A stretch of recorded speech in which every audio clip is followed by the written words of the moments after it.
So that's the key issue for banks. That's getting the data in a timely fashion. It's a real-time environment, so they get it in a timely fashion. They get it, enough that it's valid, and thereby it becomes actionable. That's our key word, because the reports that we saw and bought at that time when we were in banks, the data was inactionable. So that's actually what we wanted to change. But I would say that the major thing for banks would be that they have access to all the data they wish to collect, and they have it in a real-time environment, and they can manipulate data as they wish, also in a dashboard, filter in any way they wish. So not only can they see how are we doing in cash management in Denmark or FX in France or whatever, but they can also drill down based on industries, on whatever kind of filter they wish, customer segments, etc. So it's really a flexible tool where banks can deep dive into data, and they can see all the way down to the individual in a specific company that is providing data.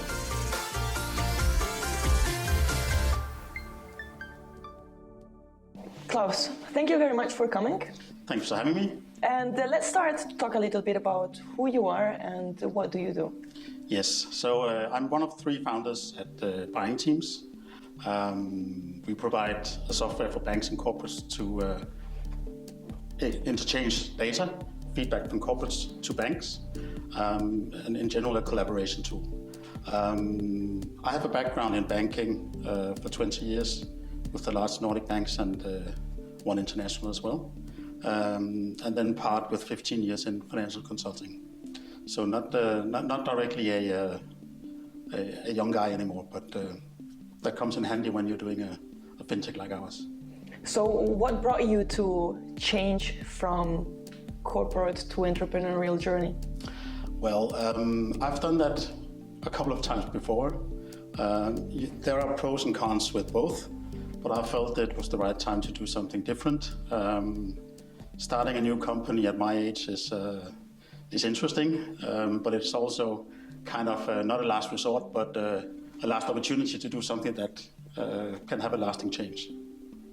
And then I met with one of the other founders, Ole, and we coincidentally had left our banking jobs at the same time. We had a cup of coffee, and Ole actually presented this idea to me. We had this common experience from banking that we saw some problems that we, both on the banking side but also on the corporate side, and we had the same experiences to 100%, and we wanted to see if we could fix that. So we started talking over coffee, as you do, and things just developed from there. We quickly got a third party with us, a third co-founder, you could say. So that was good. Ole and I are both what you could call seasoned bankers, and then we have a young CTO who is, has all the experience with IT and development that Ole and I don't have. So it's a really good team that supports each other with the competences that we need to run a company like this. Great combination. Yeah, it is. So let's dig deeper a little bit more on Buying Teams, the company. Yes. Tell us about what it does, what benefits does it have for your customers?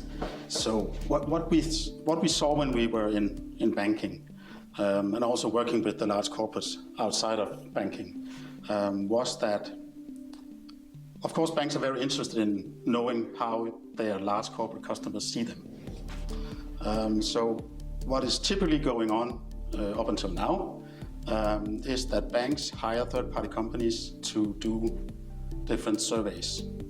They do it typically through phone interviews, through email questionnaires, and that is, of course, manual processes.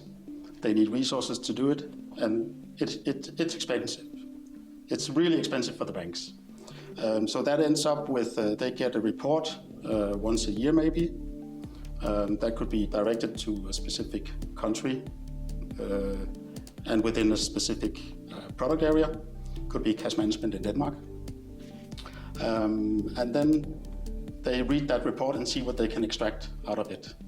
But because it is few respondents, it's high-level data, and it's actually also, you could say, data that the companies, the corporate customers of the banks, they don't have any value in responding to this. So you can also question kind of their validity because they don't use the resources necessary to give something meaningful back. Right. That's our view, at least. So there are many kind of pitfalls, or you could say considerations where you should actually kind of question the validity of these data. So we wanted to fix that and build a solution that has value for the corporates, because then we make sure that they spend the time necessary to give real, valid and actionable feedback.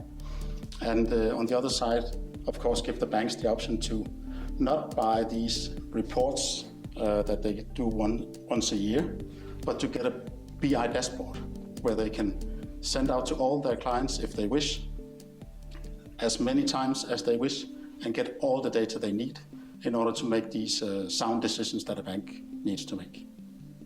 So that was our ambition, to build a solution for feedback and collaboration between banks and corporates that provide value to both sides. Right. And that's also actually where our name comes from, because up until now, when banks collect data, these third parties do it based on value for the seller, which is the bank.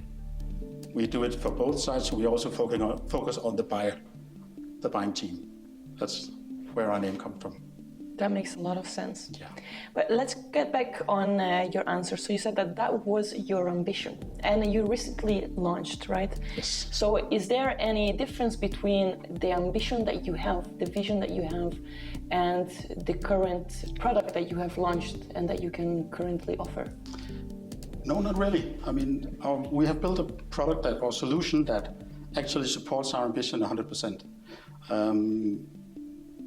You could say that we have recently launched in early May. Congratulations. Thank you, and well received also.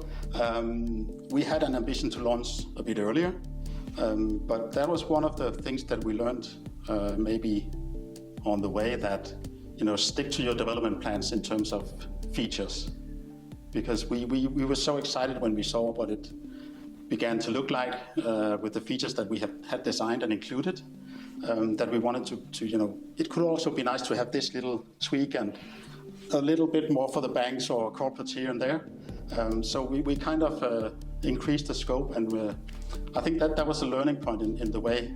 And neither Ole or I have developed software before, and we got so excited, and Daniel as well. We got so excited that we wanted to include more. So I think it ended up with you could say, a soft launch instead of a fixed launch date with a press release and launch party, etc. But it ended up being maybe what could have easily been a version 1.2 or 1.3. But maybe that's one of the reasons it's well received in the market. So what are the major values that the companies are achieving by using your product right now? Yeah, what we do is we offer this, it's a SaaS solution. So corporates can use the solution for all banks that they have globally. And that's one issue with the resources in the large companies. They're very scarce. So treasury people, typically front office people that have the responsibility for the bank relationships, they really don't know what's going on behind the scenes with all their people working in an operational mode with the banks. And the time that they need to get that picture, that feeling, it's just not present for them. So we provide a solution where companies can invite all their colleagues around the world. They can target based on their profiles. They can target the specific people working in this area with this bank in this country and shoot out questionnaires in our system, get data into the typically the group treasury, the people responsible for negotiating and meeting with the banks. So they have a whole new level of information and data as a basis for discussions and negotiations or whatever kind of meetings they have with the banks. Is the timing an important aspect that you can provide compared to what current banks are using? I don't know about the timing, but the resources are significantly lower than what they use today. And of course, the whole ambition was to create a better foundation. That means more data.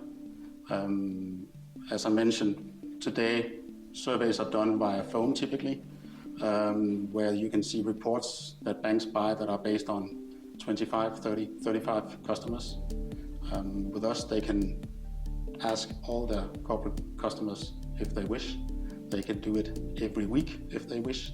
So the amount of data that they will have, that's a totally different scenario than what they have today.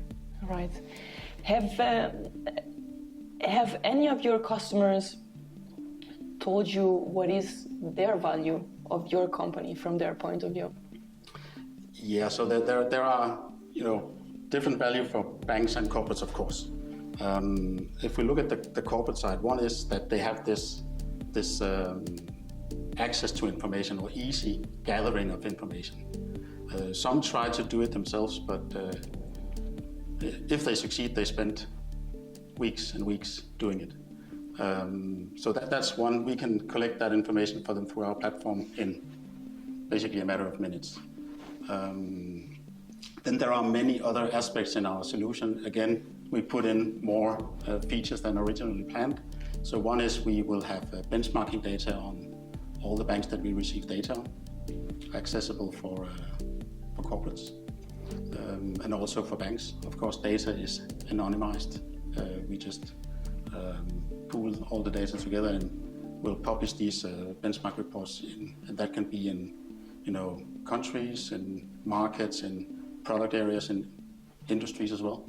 So and that means if a company goes into a new market, needs a new bank, he or she can find at least some ideas in our market reports on which banks are actually doing well.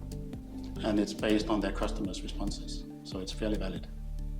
That's a great idea. It is. Can you expand a little bit more about what is the benefit and the value that the banks have from using your product? Yes, I would be happy to. As mentioned, banks do these surveys that they buy from third parties. And they're expensive. They're a snapshot at a point in time. And the detail level, again, is maybe not as it could be. So what they will get from using the Bind Team platform is they will have access to all the questionnaires that we have provided within the system. We pride that it's made for banks by bankers, so we know what we're talking about. And where we don't know a specific product area, we have had experts help us do the questionnaires. So they get access to that, and they can also, which is also you could say an improvement to the current setup, they can add their own questions as they wish. So what they do in our platform, once they're on it, they can invite all their corporate customers throughout the world where they have a license from us. They can ask them to provide data on different product areas. They can ask as often as they wish, meaning they can get 1,000, 2,000, 10,000 customers data without extra cost. It's a one license fee. And then they get a business intelligence dashboard where they can analyze this data. So they can actually get as much data as they wish. They will also receive data from corporates that they haven't invited if they use Nordea and they create data on their own behalf. They will get access to that as well. Then they will also see the benchmark reports, so they can see where are we as a bank in the areas where we operate compared to other banks. And again, it will be based on many customers from all banks, so the data is valid. And I think that's a huge point. So that's the key issue for banks. That's getting the data in a timely fashion. It's a real-time environment, so they get it in a timely fashion. They get it, enough that it's valid, and thereby it becomes actionable. And that's back to our coffee that's our key word, because the reports that we saw and bought at that time when we were in banks, the data was inactionable.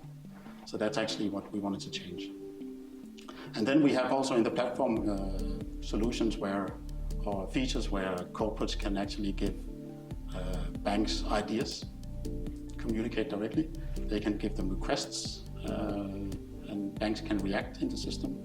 So there are many other things also besides just the feedback. But I would say that the major thing for banks would be that they have access to all the data they wish to collect, and they have it in a real-time environment, and they can manipulate data as they wish, also in a dashboard, filter in any way they wish. So not only can they see how are we doing in cash management in Denmark or FX in France or whatever, but they can also drill down based on industries, on whatever kind of filter they wish, customer segments, etc. So it's really a flexible tool where banks can deep dive into data, and they can see all the way down to the individual in a specific company that is providing data under the assumption that the individual has allowed their name to be visible. So tell us a little bit more about how you came across this solution.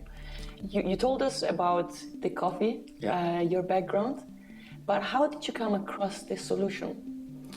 Well, we had been sitting in banks.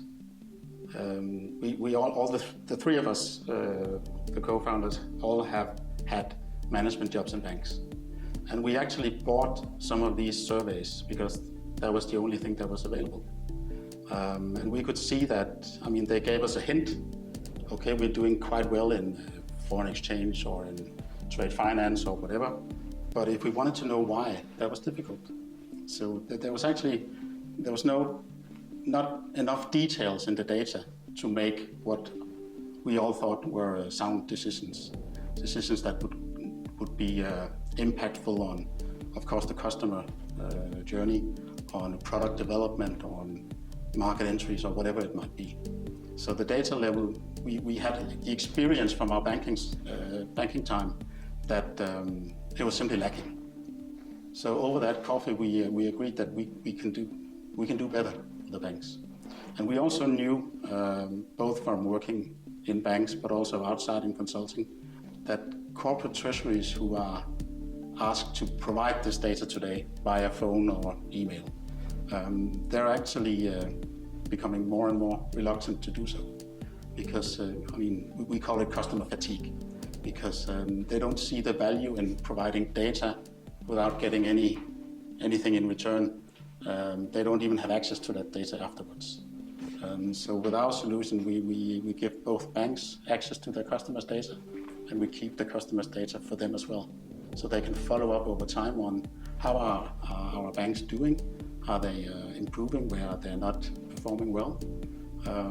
So there are many aspects in this, and it's basically based on, as you mentioned, again, coffee and the discussion that what we have experienced in our banking time and what we actually saw was lacking. For buying teams, you're using a specific platform online, right? Mm-hmm. Have you considered other tools that you could get this feedback from? For example, yes. A phone call means that there's more communication between human to human, right? What other tools have you considered, and why have you not proceeded with those? Well, we wanted to do something that was 100% scalable. And it's totally right that a phone call and a conversation can provide more data if it's reported correctly afterwards. That's also an issue. So we have actually built in our solution not a phone call, but an opportunity for corporates to provide details for all the questions that are in there. So you give a bank a rating on a specific question, you state how important it is for your company, and then you can comment on each and every question in our solution. So that's what we came up with that could make it 100% scalable, because we are very ambitious. Okay, so you have launched, as you mentioned, quite recently. What are the challenges that you have faced before launching? Well, you can say that we faced some challenges with, the atrocities going on in Ukraine, and that is, bad enough in itself. So it's not to complain, but it had or has an impact on software developer resources. So suddenly we had a situation where some developers from our team were gone without notice for different reasons. And as sad as that is, that put us, of course, in a unlucky situation, you could say. So we actually had our development at a halt for a while.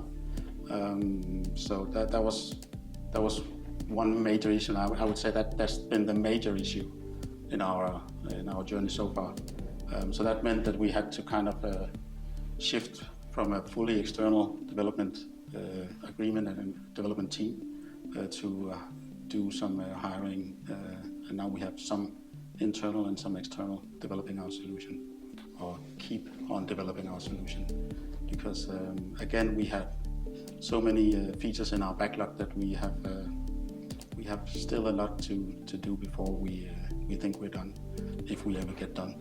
But at least now we have a working solution, and again we're lucky that all the companies that we talked to so far, more or less, are on board. So we are happy that we will receive in the market. So you mentioned that you are a senior banker, just like your colleagues and partners. Is there anything that wowed you when you started to work from the other side? Yeah, I mean, a lot of stuff actually. One thing is, but that's more of a personal thing. I was in an independent consulting for a number of years, way too long ago. But at that time I started with an Excel program, and that was it. Now when you found a company, you have systems for this and that, and everything is linked, and I mean, that's a totally different world. So that's actually been an amazing experience, because we all are used to this environment where you have large companies, everything is working more or less, but if it's not, you can call somebody. It's been amazing so far to just be ourselves. We do what is needed to be done, and I think also that's kind of we build an emotion around the company and around each other, and I think it actually motivates us more for success, because we kind of develop feelings for what we're doing in another way than we normally would. So I think it's good, and I hope that it becomes part of our culture, although I know it's difficult to build a culture around feelings, but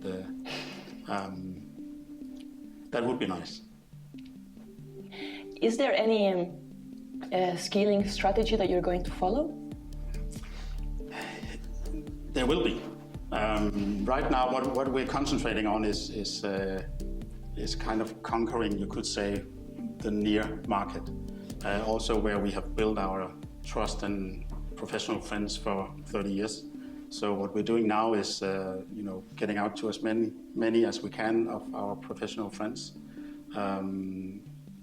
So we will have as many users as possible in a short time span. That's going well so far. And then you could say that in the short run, both Denmark but also the whole Nordics, a bit beyond, is a networking community. So we also hope and know from experience already that word of mouth will give us something. But how we're going to scale internationally, entering new markets, will it be partnerships, will it be subsidiaries, will it be something else, or something, a mix of this? We don't know yet. We will sit down. We have a meeting in the calendar already in the fall to discuss this. But I think it's premature, and we wish to see how things develop before we set us, firm on a scaling strategy. We are discussing with both corporates and banks in many countries already. So far, the network that we have, all of us, and our friends network, that is what we're doing right now. So if I were to ask you, where do you see buying teams in 2-3 years' time? Yes. Where do you see that? all over the place, geographically. As I mentioned, we are extremely ambitious. We think, and we get confirmation from both corporates and banks all the time that we have hit, a spot where there's room for significant improvement. So I think in 3 years' time we will have a vast number of large corporates using us throughout Europe.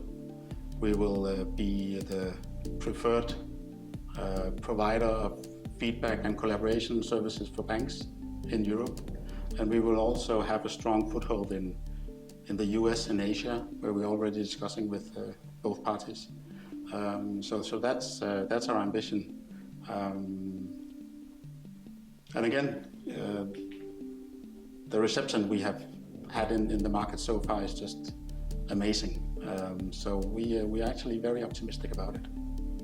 That's great to hear. Thank you so much for joining us here and for sharing this coffee break with us. Yeah, thank you for having me. It was a pleasure.